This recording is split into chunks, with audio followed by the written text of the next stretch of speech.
In this episode of Pop Culture Weekly, I talk with Oscar-nominated actor David Oyelowo and Aaron Eckhart. Let's go! Welcome to Pop Culture Weekly with Kyle McMahon from iHeartRadio. Your pop culture news, views, reviews, and celebrity interviews on all the movies, TV, music, and pop culture you crave weekly. Here's Kyle McMahon.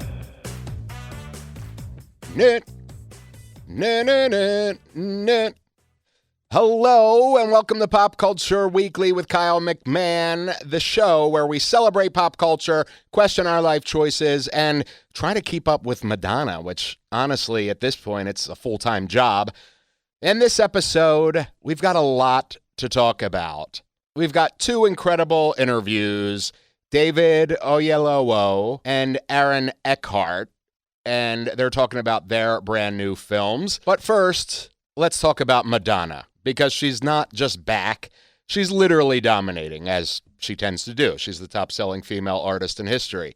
Her brand new track, Bring Your Love, which is the official first single off of her upcoming album Confessions 2, which comes out July 3rd, that track has already debuted at number one in 48 countries on iTunes. 48! And it's been out like 2 days as of this recording. And on Spotify, nearly 2.5 million streams on day one. That's not like, just Madonna releasing her latest track. It's a takeover, which is Madonna releasing her latest track. And because she's Madonna, she had popped up last week at Coachella with Sabrina Carpenter, and they performed Vogue, Like a Prayer, and the new track, the new single, Bring Your Love together. And that night, after the Coachella performance, her buzz track, I Feel So Free, started building crazy momentum as the first look at Confessions 2, which is a kind of spiritual sequel to Confessions on a Dance Floor, which of course was a huge culture-defining moment in pop culture. That came out 20 years ago, 2005, so a little over 20 years ago. And of course, Hung Up went to number one in 46 countries. Confessions has sold nearly 20 million albums. I mean, everybody was doing Time Goes By and the dance and, that sample. Anyway, every little thing. Now that's stuck in my head.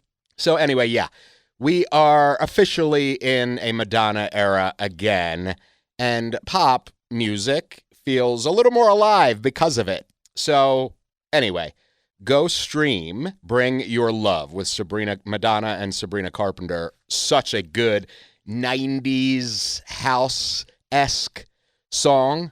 And I think she makes it clear with I Feel So Free and Bring Your Love that this isn't just a rehash of Confessions on a Dance Floor. Madonna doesn't do that. It's, a spiritual sequel, a sister album, if you will. So anyway, before we get into everything, I gotta say, the National Memorial Day concert, that's on PBS each year, and I'm there every year covering it. They have announced the lineup for the 2026 concert, and it is absolutely incredible.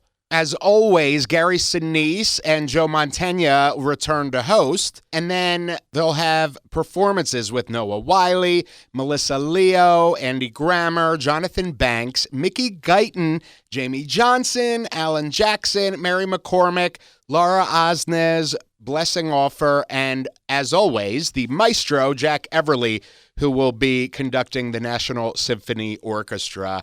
This will air live on PBS May 24th. It's a Sunday at 8 p.m. Eastern on PBS, streaming on PBS's YouTube and socials as well. So it's always one of those annual specials that has me in tears. It really is truly a beautiful, touching tribute to the brave men and women that, put their lives on the line for us.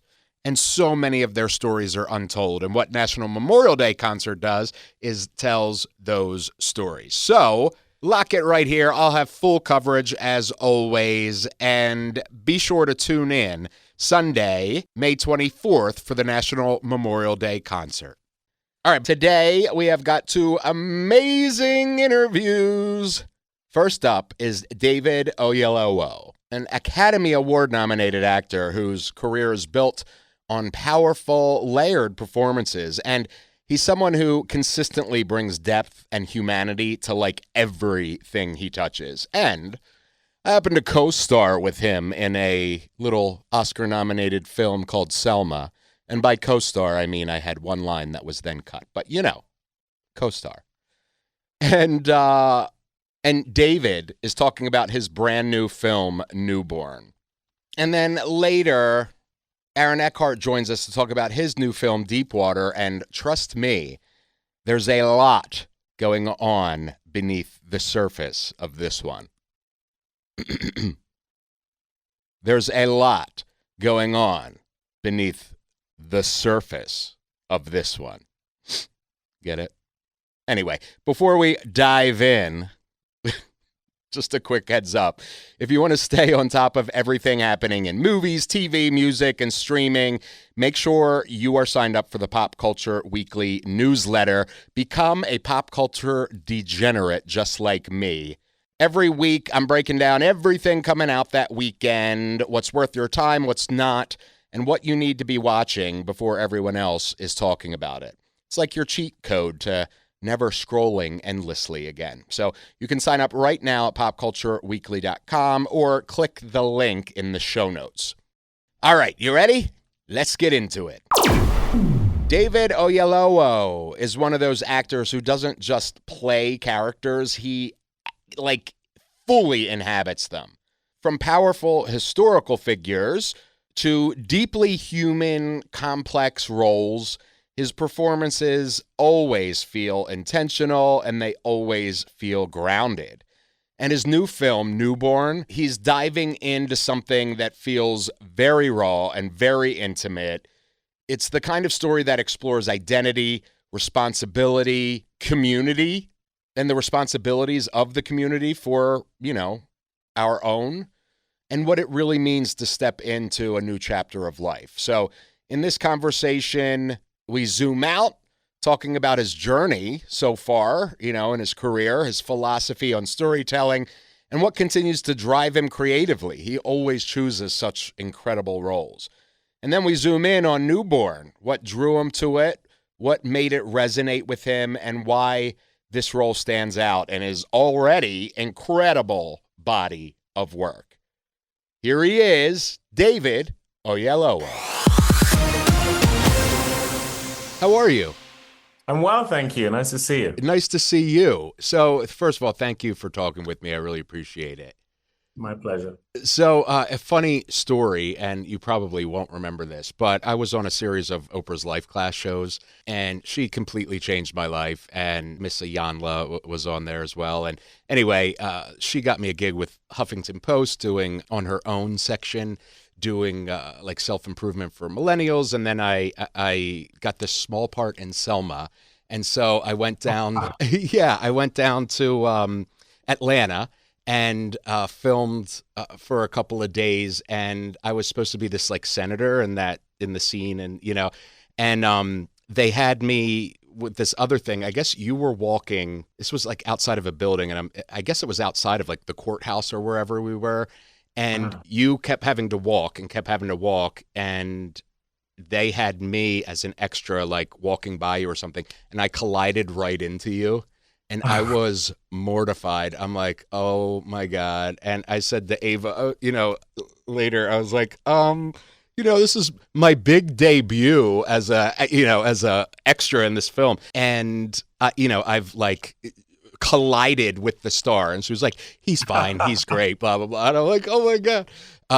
But anyway, it was such a cool experience. I'd obviously never done anything like that before. And then they'd asked me to go to Selma, when filming moved to Selma, and unfortunately with my schedule I couldn't do it, but it was just such a cool, and of all the movies in the world to be able to be this tiny part of, that was so awesome. And congratulations to you on all of its success and really what it said. Thank you. My goodness, thank you so much. Well, How you feel about it is how I felt and continue to feel about it, which is how did I get to be involved with this amazing thing myself? And I hope that when we collided with each other, I was kind to you Oh, and you were amazing. Yeah, I wasn't dismissive or anything not because at all. we all have those moments. But yeah, I mean, what a seminal moment in my life and in my career, and as you say, what the film went on to say. And at that point, Mike Brown hadn't been murdered. We didn't have all of that stuff happening. We didn't have what went on to happen with the resurgence of the Black Lives Matter movement. We didn't have all of the division that the country has gone into. We didn't have the degree to which the Voting Rights Act has been attacked. So we thought we were making a period film. We didn't realize we were making something that was going to feel so contemporaneous with what the country is going through and was about to go through. And I do think that is storytelling at its zenith, when it can continue to shine a light and hold a mirror to society, because unfortunately for us as humanity, we keep on making the same mistakes, which is why I think story is so important and impactful. I love that. And, and I think to your point, art as a whole, uh, mirrors often what we go through as a people, and good art does that even even more succinctly, I guess you could say. And I think as storytellers, people in the arts, it is often, I feel they feel a responsibility as well to kind of, to put that into the world. That's why I always laugh when I hear, critics or whatever say, you're a artist, just sing or whatever. And it's like, have you listened to art since the beginning of time or looked at art since the beginning of time? It has always reflected, what's going on in the world. So, Yeah. I love that as storytellers, we are, storytellers are able to do that. So, uh, Yeah. and speaking of Selma, you've gone from Selma to massive studio films, intimate dramas. Do you approach each role differently from the standpoint of being David as an actor? Or do you kind of have, a setup, if you will, or a template of how you're going to approach each role? I think you simply must treat each role on its own merit and what it requires. It's a little bit like making a mistake, or if you have a few kids, treating them all the same way. They all have different personalities, they all have different needs, they all have different quirks. They all have different gifts that are to be accentuated, and weaknesses that are to be bolstered.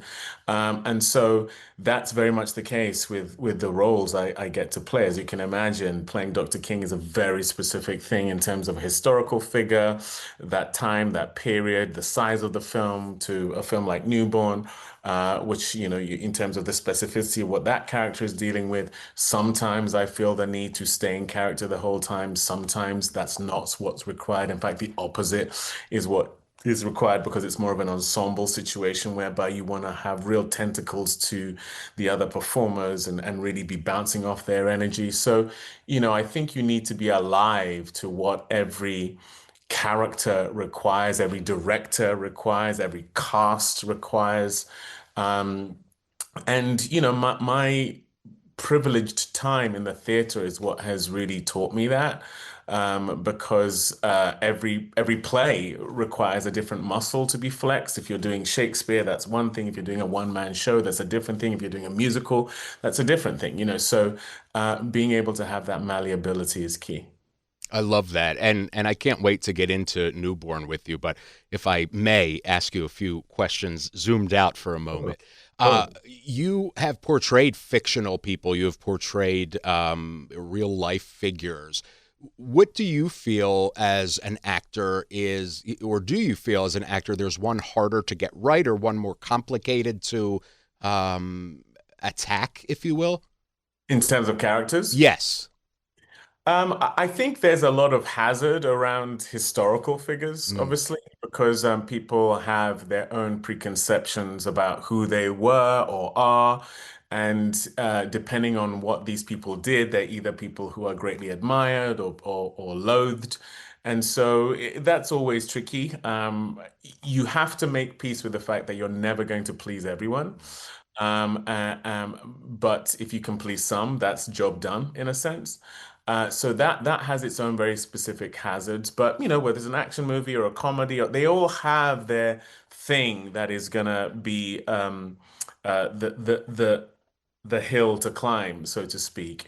But I would say there is a very specific challenge that comes with roles like historical figures or famous characters. You know, Mm. I've just played Long John Silver in a limited series of Treasure Island, and that, of course, is an iconic character with the parrot, with the peg leg, with that story. It's a pirate story, so that genre is beloved. So you know, you walk into a different kind of buzzsaw with that.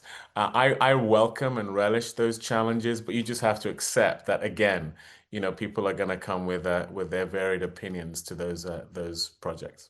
And are you, is David, because I'm sure this is a very individual, situation, but are you able to kind of separate that noise?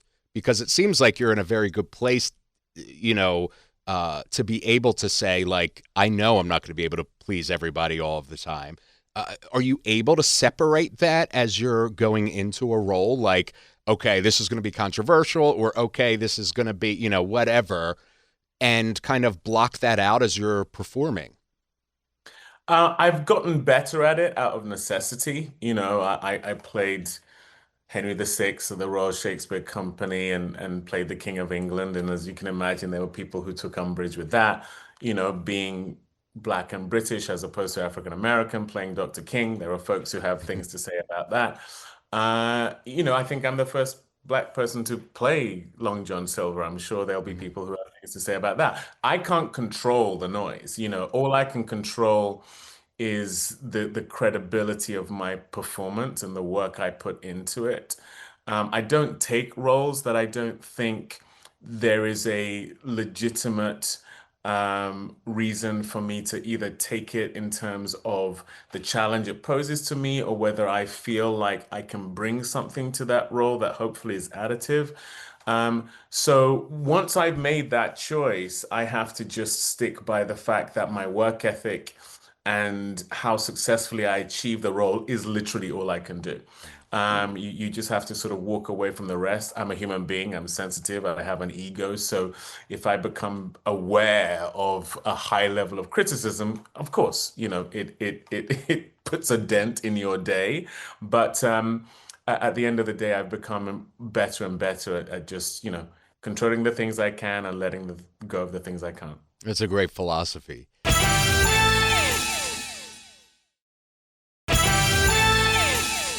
You have been, your body of work, so far it's screen and stage, and you've done such varied work.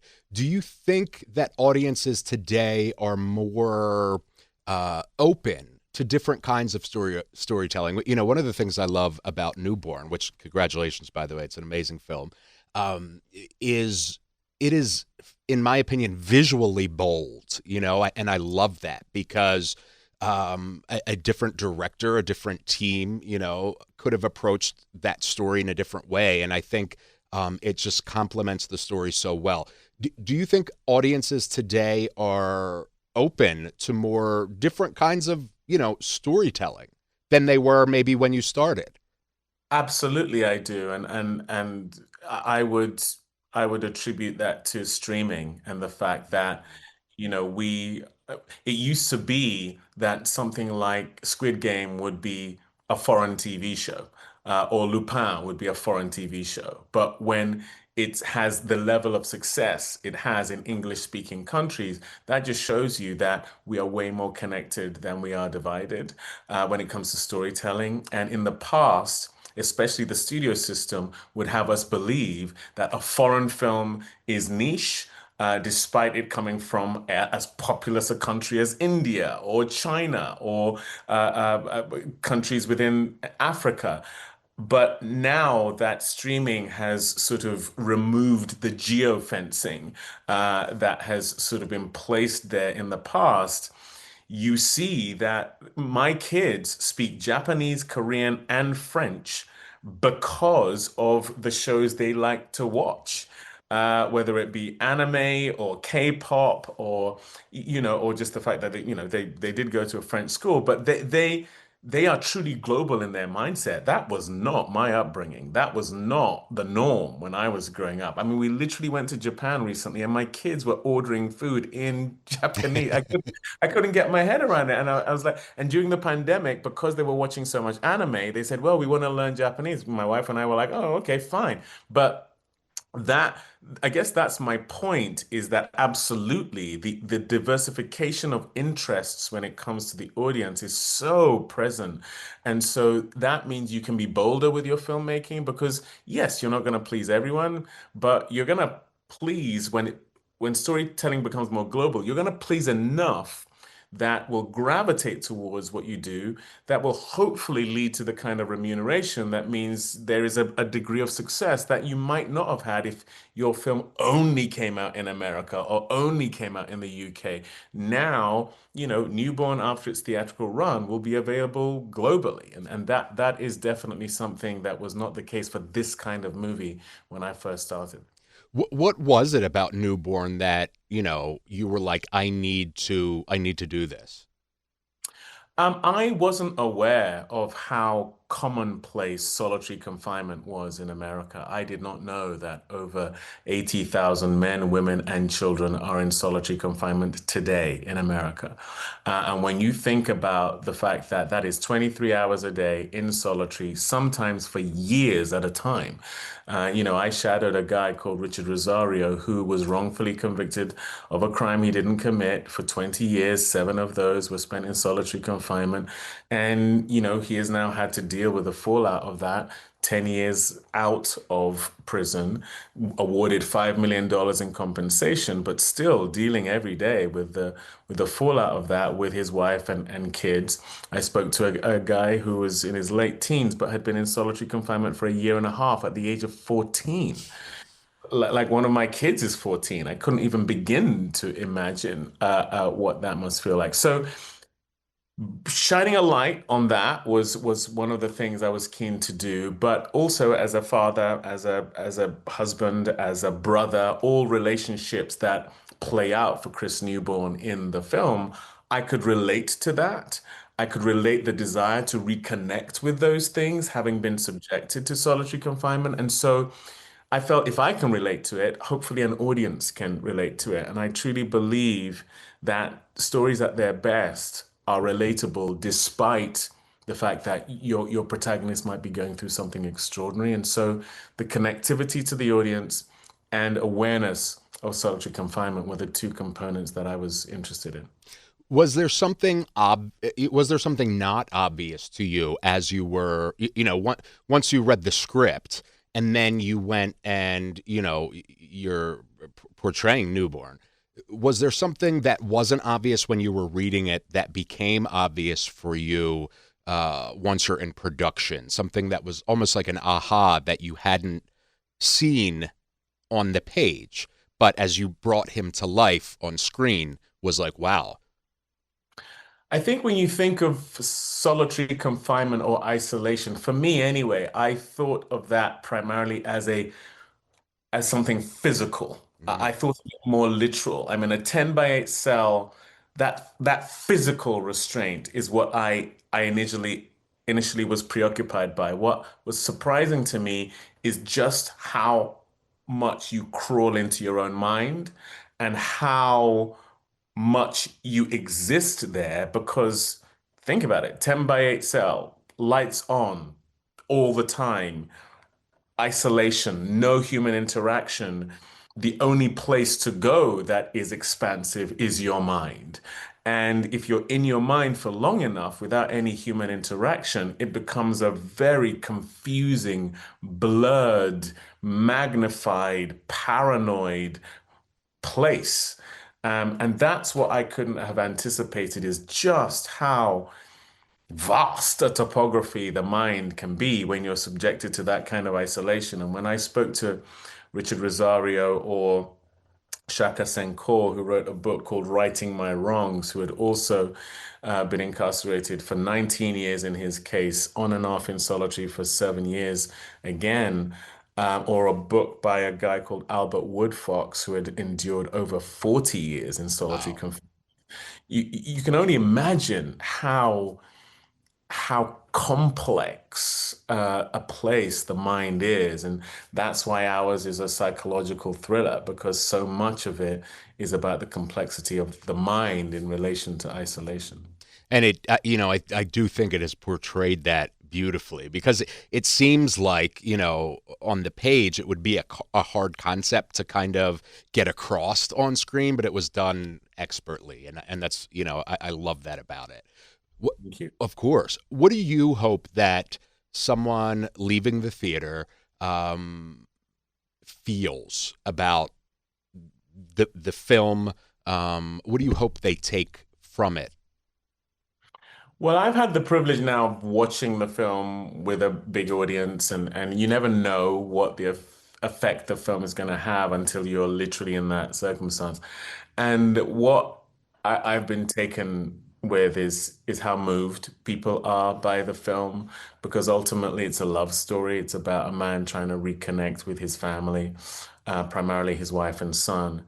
And what I am finding is that it's more relatable than I realized. You think about solitary confinement and isolation, and thankfully, for a lot of people, for most people, that is not something they're going to be able to relate to.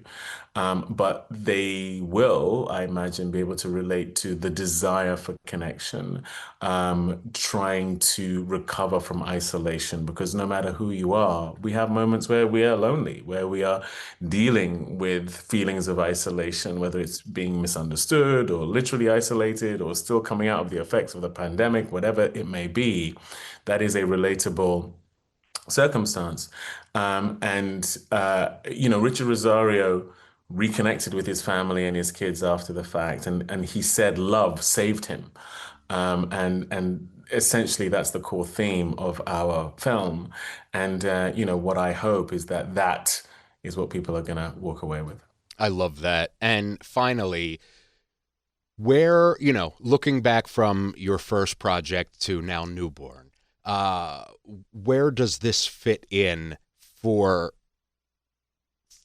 for you as an actor, in your kind of legacy thus far, if you will? Well, it's another opportunity to scare myself. When Mm. I read the script, I thought, woof, I don't know that I will be able to achieve this. I always, unfortunately for me, gravitate towards those almost masochistically opportunities. Um, but I always try to find projects that simultaneously entertain but also enlighten. And I feel this does that. So that's part of the continuum of what I try to bring to the screen. But I have not played a role like Chris Newborn before. I have not gone on the journey that this film took me before. And I'm always looking for ways to become a better actor. And I think being outside of your comfort zone, it's like being in the gym. There are muscles that if you don't exercise will atrophy. And if you do exercise, you become more strong in a holistic way. And whatever this muscle is, I've now exercised it, and I feel like it will go into whatever I do next. So it has ticked so many boxes for me. And from a legacy standpoint, I just want to keep on building on these kind of stories and characters that really, really scare me, and hopefully, continue to challenge my notion of what I can do. And I guess that will be the same effect it hopefully has on the audience. It certainly did for me. David, I can't wait. I can't wait for everybody to see Newborn. And I thank you so much for speaking with me and really going in depth in your career and Newborn. I really appreciate you. Thanks, Kyle. I appreciate it. And I'm glad you bumped into me all that time ago. Yes, and you really were so nice because you probably saw the shock on on my face. You were like, you're good," or whatever you said, and I was like, "Thank you, oh my god." I appreciate it, David. Thank you. All right. You take care. You as well. David Oyelowo. I love conversations like that because it's not just about that film. It's about the human experience behind it. To me, that's, you know me, degenerates. That's where things hit for me and for you, obviously, or you wouldn't be listening. All right, we're going to take a quick commercial break to pay the bills. We will be back right here in 60 with Aaron Eckhart talking about his new film, Deep Water. See you in 60.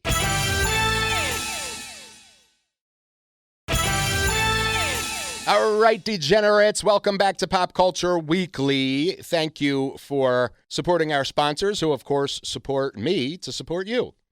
So now let's talk about Aaron Eckhart. You know him from everything, blockbusters, dramas, thrillers, and he always has like that intensity that just pulls you in. And in his new film, Deep Water, that intensity is front and center, both above and below the surface. Deep Water is one of those stories where, and I'm not being funny with this part, but what's happening on the surface is not what's actually happening underneath of the surface. And I was being funny about that earlier, but in this sentence, I'm not. So we get into all of that, the psychology of it, what drew him to it, how he approaches a role like this. And yeah, there's definitely stuff in here you're going to want to hear. Here he is, Aaron Eckhart. Yes, Kyle. Hi, how are you? I'm doing well, thank you. Thank you for speaking with me. I really appreciate it. So, watching Deep Water, one of the things that really struck me is it feels like, as scary as it is to me in many ways, I think my biggest fear is plane crash, and the second one might be sharks. So, but ultimately, what this movie comes down to for me anyway, is it's about relationships and the strength of them and that emotional power. When you were making this, what did you feel like the story was really about underneath everything? It's 100% relationships. I mean, that's what movies are about. We're human beings and we want to see other human beings in relationships. What do you mean to somebody else? How do you affect somebody else? How does this circumstance affect us all? I mean, we're all exchanging energy every day, whether we're conscious of it or not. And that could be good energy or bad energy. We're all trying to manage ourselves around each other. And that's what you want to see. How much humanity do we have in this situation? How do people handle this situation differently? And the heart of the movie is the little girl. And she lost her parents. She's on her own. Who sacrifices themselves for her? How do we get her through this journey? And so she represents the heart of the movie. And it's that relationship that is the motor. And so it was very important to me with the humanity. And also with Sir Ben Kingsley, him sacrificing himself, us, trying to problem solve that situation, putting ourselves at risk, and all the other passengers, as well as the first responders. It's all about that exchange of energy. So it was the most important thing. I love that. And, how do you approach playing someone who's so internal, but still has that intensity kind of underneath those demons that he's struggling with in the film? Well, I don't know. Just, I guess, first of all, you're given a script, and so you have obviously the words, but it's everything underneath it that counts, and it's just going through your own life and substituting things, and being in the moment, and let everything. It's interesting about people because they don't want to show you anything, but everybody shows you. They can't help it. You physically cannot help it. You have to show people how you feel, whether it's through your behavior, your movements, or whatever it is. And it was Jack Nicholson. He said, I'll never forget.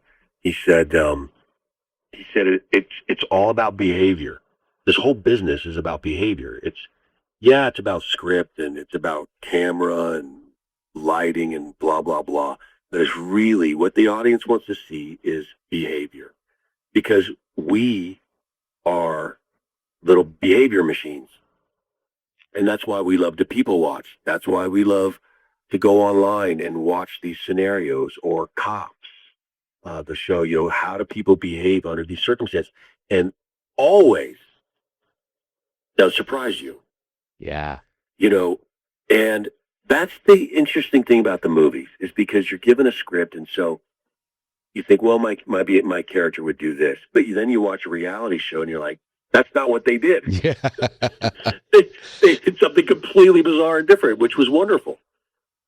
And if you can do that, I think Jack was one of the best at it, if not the best ever at behavior. We remember that, and the audiences relish it. So that's I think the challenge in this particular circumstance. I love that. And kind of building on that, do you think that most relationships are really about love, or is there a power in ways that we may not even recognize ourselves? I think that it is a higher, look, that's an interesting question. That's a huge, I could write a novel about that. It maybe not love. It's about, that's an interesting question. It's about, I think it has less to do with love and more to do with humanity, in the sense that we are human beings. When we're saving someone else, we're saving ourselves. Mm. It's this desire, and killing, by the way. It's this, if we didn't have that, we wouldn't have a civilization. Because why would we care about somebody else if it weren't directly reflected in us? Yeah. We're always acting in our best interest, our self-interest. And this is an interesting question about humanity, because if you're always acting in your self-interest, why are you helping others? Well, you're doing it because you're doing it as if you're doing it to yourself, or if somebody were to help you. And in this particular case, because people are doing in this movie is helping each other, right? Yeah. And then you say, well, why are they doing that? They're different. They're culturally, they're different, or they don't speak the same language, or they do blah, blah, blah. It doesn't matter. It's all about humanity. It's all about this thing that we're on, this rock, this spinning rock. And how do we help each other do it? Otherwise, we're in complete just anarchy and nothingness. Yeah.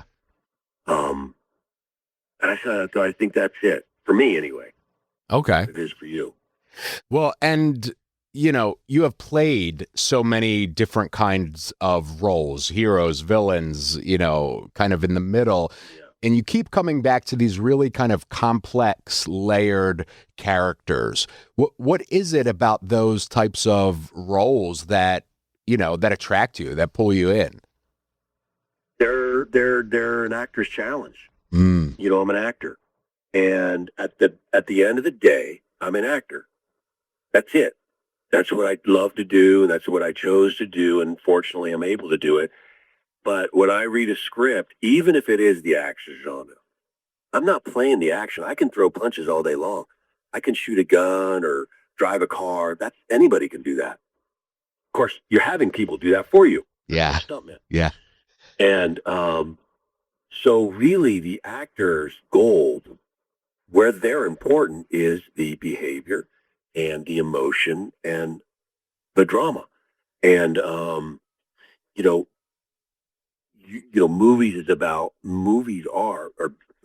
movies or the theater or whatever it is about conflict.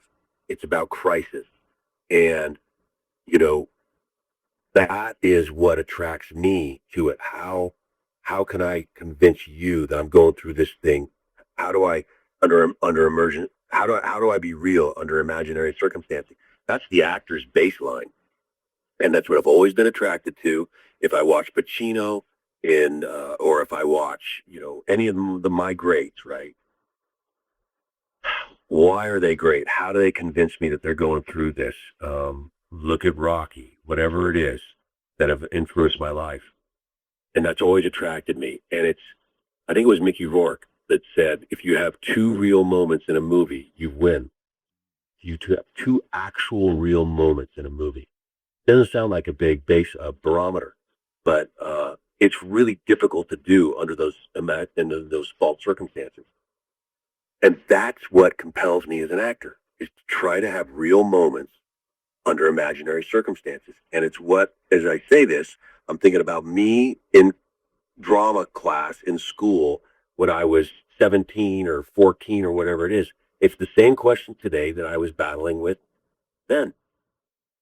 Wow. And it hasn't been solved yet.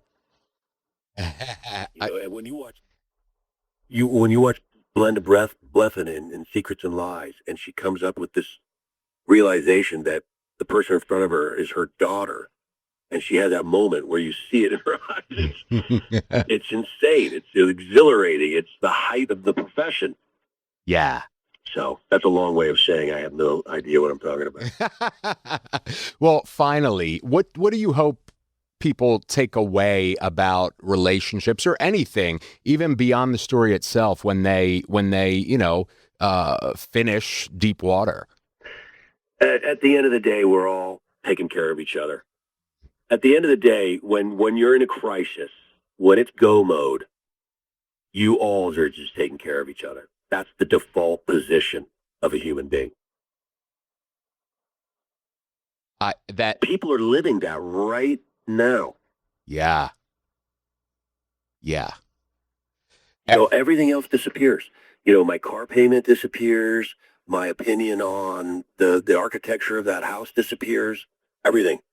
And you're just literally down to the bones of really humanity, of life. And that's what this movie is about. I love that, Aaron. I love the film. I can't wait for everybody to see Deep Water. Thank you so much. I really appreciate it. Thank you very much. Nice talking with you. Nice talking with you. Have a great day. You too. Thanks. Aaron Eckhart. Trust me on this. Deep Water is definitely one you want to watch, and it's out right now, as is Newborn. All right, so that's going to do it for this episode of Pop Culture Weekly. If you're not already, make sure you're following, subscribe, doing all the things, because I got a lot more coming your way. I love you, and that's what I do for you. Somebody's got to do this hard work, and it's me. I'll have more interviews, more deep dives, more pop culture chaos, because clearly the universe refuses to slow down, and honestly, would we want it to? We wouldn't. We wouldn't want it to. All right, I'm Kyle McMahon, and until next time, stay obsessed, stay curious, and try to keep up with Madonna. Good luck with that one. All right, I'll see you next week. I love you. We out. Thank you for listening to Pop Culture Weekly. Hear all the latest at popcultureweekly.com. I have a confession.